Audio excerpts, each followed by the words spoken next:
ლუკა კურტანიძეს 2 წლამდე პატიმრობა ემუქრება. ოცნების ყოფილი დეპუტატი დღეს მას შემდეგ დააკავეს, რაც მისმა ყოფილმა ცოლმა ძალადობის კადრები გაავრცელა. კურტანიძე ხათუნა მიქაცაძეს ფიზიკურად ქობულეთში გაუსწორდა. ქალი ამბობს, რომ ეს პირველი შემთხვევა არ არის და პოლიციისთვისაც არაერთხელ მიუმართავს. კურტანიძეს სავარაუდოდ ოცნებასთან კავშირის გამო არ აკავებდნენ. კურტანიძე ოჯახური ძალადობისა და შემაკავებელი ორდერის მოთხოვნების დარღვევის მუხლებით დააკავეს.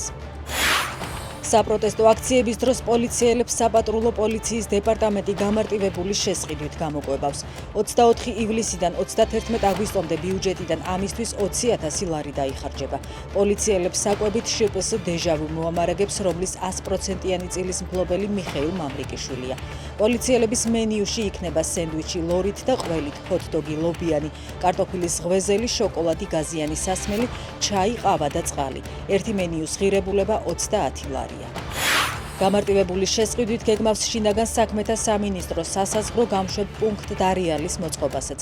უცხოელიან მოქალაქეობის არ მქონე პირების განთავსებისთვის შესაბამისი ინფრასტრუქტურის მოსაწყობად 299,990 ლარი დაიხარჯება. სამუშაოები 1 ოქტომბრამდე უნდა დასრულდეს.